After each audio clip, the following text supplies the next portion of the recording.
আবারও সবাইকে ওয়েলকাম এই চ্যানেল ধর্মা অ্যান্ড লয়াতে। আজকে আমরা আলোচনা করব একটা খুবই গুরুত্বপূর্ণ বিষয়, সেটা হচ্ছে definition and purpose of government, অর্থাৎ সরকার কাকে বলে এবং সরকারের উদ্দেশ্য কী। এই ভিডিওটা বিশেষভাবে গুরুত্বপূর্ণ ল স্টুডেন্টসদের জন্য, পলিটিক্যাল সায়েন্স স্টুডেন্টসদের জন্য এবং যারা গভর্নমেন্ট অ্যান্ড পলিটিক্যাল থিওরি বুঝতে চায় তাদের জন্য। তার আগে ছোট্ট করে একটা রিক্যাপ দিয়ে দিই। আগের ভিডিওতে আমরা আলোচনা করেছিলাম হোয়াট ইজ ল। তো ল হলো একটা সেট অফ রুলস যেটা সোসাইটির মধ্যে পিস, অর্ডার, ডিসিপ্লিন, স্যানিটি বজায় রাখতে সাহায্য করে।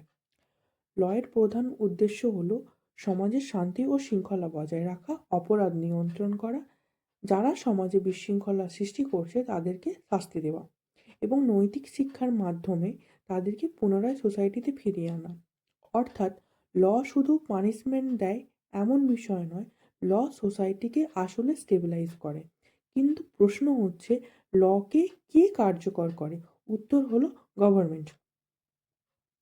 এবার আমরা আসবো ডেফিনেশন অফ গভর্নমেন্টে। গভর্নমেন্ট হলো একটা অর্গানাইজড পলিটিক্যাল অথরিটি যা স্টেটের পক্ষ থেকে পাওয়ার এক্সারসাইজ করে এবং ল ইমপ্লিমেন্ট করে। সহজ ভাষায় গভর্নমেন্ট হলো সেই ইনস্টিটিউশন যা সোসাইটিকে রেগুলেট করে, ল তৈরি করে, ল প্রয়োগ করে এবং ল ব্যাখ্যা করে। গভর্নমেন্ট ছাড়া লয়ের বইয়ের পাতা সীমাবদ্ধই থেকে যায়। Purpose of government. এবার আসি পারপাস অফ গভর্নমেন্টে। গভর্নমেন্টের উদ্দেশ্য হলো maintain law and order, protect rights of citizens, ensure the justice, provide security, maintain social stability. অর্থাৎ গভর্নমেন্টের কাজ শুধু শাসন করা নয়, সেটা এনশিওর করে justice, security and social harmony. Organ theory of government. এবার আমরা আলোচনা করব একটা গুরুত্বপূর্ণ political theory, organ theory of government. এই থিওরি অনুযায়ী স্টেট বা গভর্নমেন্টকে মানুষের শরীরের সাথে তুলনা করা হয়। যেভাবে মানুষের বডির বিভিন্ন অর্গান থাকে এবং প্রত্যেকটা অর্গান নিজের নিজের মতো কাজ করে, ঠিক তেমনি গভর্নমেন্টেরও বিভিন্ন অর্গান আছে। এই অর্গানগুলো একসাথে কাজ করে পুরো সিস্টেমকে ফাংশনাল রাখে। প্রথম organ legislature, the law making organ. Legislature হলো গভর্নমেন্টের সেই অর্গান যা ল তৈরি করে। এটাকে মানুষের ব্রেনের সাথে তুলনা করা হয়। ব্রেন যেমন চিন্তা করে সিদ্ধান্ত নেয়, লেজিসলেচার তেমনি সিদ্ধান্ত নেয় কোন আইন সোসাইটিতে প্রযোজ্য হবে। ভারতের পার্লামেন্ট হলো লেজিসলেচারের উদাহরণ। Executive, the law implement organ বা ইমপ্লিমেন্টিং অর্গান। এক্সিকিউটিভ হলো গভর্নমেন্টের সেই অর্গান যা ল ইমপ্লিমেন্ট করে। এটা মানুষের হাত বা পায়ের মতো ধরা যায় বা তুলনা করা যায়। ব্রেন যদি সিদ্ধান্ত নেয়, তাহলে হাত এবং পা সেই সিদ্ধান্তকে অ্যাকশনে পরিণত করে। এক্সিকিউটিভের অন্তর্ভুক্ত president, prime minister, council's of ministers, police, administrative officer. এদের কাজ হলো লেজিসলেচার যে ল তৈরি করে সেটাকে বাস্তবে রূপান্তর করা এবং বাস্তবে কার্যকর করা। Judiciary, the law interpreting organ. Judiciary হলো গভর্নমেন্টের সেই অর্গান যা ল ব্যাখ্যা করে এবং ডিসপিউট রিজলভ করে।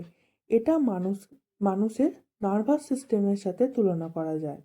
জুডিশিয়ারি এনশিওর করে লেজিসলেচার কনস্টিটিউশনাল সীমাবদ্ধের মধ্যে আছে কিনা, এক্সিকিউটিভ পাওয়ার মিসইউজ হচ্ছে কিনা, সিটিজেন্সের রাইট প্রোটেক্ট হচ্ছে কিনা।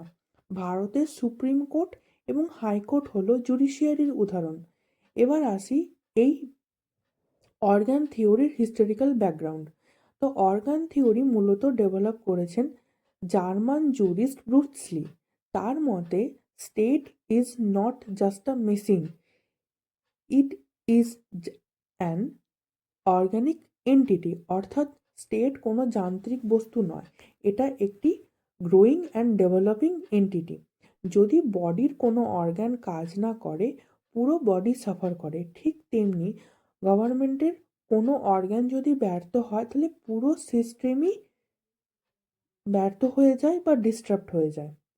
এবার তর্কের খাতিরে মডার্ন পার্সপেক্টিভের জায়গা থেকে একটি ক্রিটিসিজম নিয়ে আমরা আলোচনা করব। সেটা হচ্ছে মডার্ন পার্সপেক্টিভ অনুযায়ী যদি কেউ বলে থাকে হিউম্যান বডিতে অর্গান ট্রান্সপ্লান্টেশন বা ট্রান্সফার করা পসিবল, কিন্তু গভর্নমেন্টে তো অর্গান ট্রান্সপ্লান্টেশন করা পসিবল না। আর এটা যদিও বা হয় সেটা হবে একটা স্ট্রাকচারাল রিফর্মসের মাধ্যমে, যা পলিটিক্যালি কমপ্লেক্স এবং লং টার্ম প্রসেস। এবার ক্রিটিসিজমে আসি। স্টেট আসলে বায়োলজিক্যাল লিভিং কোনো বডি নয়, এটা একটা থিওরিটিক্যাল কম্পোজিশন মাত্র। ল অ্যান্ড সোসাইটির রিলেশনশিপ। ল অ্যান্ড গভর্নমেন্ট সোসাইটির একই সাথে হাতে হাত ধরাধরি করে থাকে এবং সেটা আসলে ডিপলি কানেক্টেড। সোসাইটি গভর্নমেন্টকে ক্রিয়েট করে, গভর্নমেন্ট সোসাইটিকে রেগুলেট করে। অর্গান থিওরি অনুযায়ী সিটিজেন্স হলো সেলস, যা পুরো অর্গানিজমকে অ্যালাইভ রাখতে সাহায্য করে। যদি সিটিজেন্স ল ফলো করে তাহলে গভর্নমেন্ট স্মুথলি ফাংশন করে, যদি না করে তাহলে ইনস্টেবিলিটি তৈরি হয়। সো কনক্লুশনে এইটুকুই বলা যায়, government works like an organism, legislature, executive, judiciary হলো তার তিনটি প্রধান অর্গান, আর সিটিজেন্স হলো তার সেলস। গভর্নমেন্ট এর আলটিমেট পারপাস হলো piece, order, justice, social stability নিশ্চিত করা।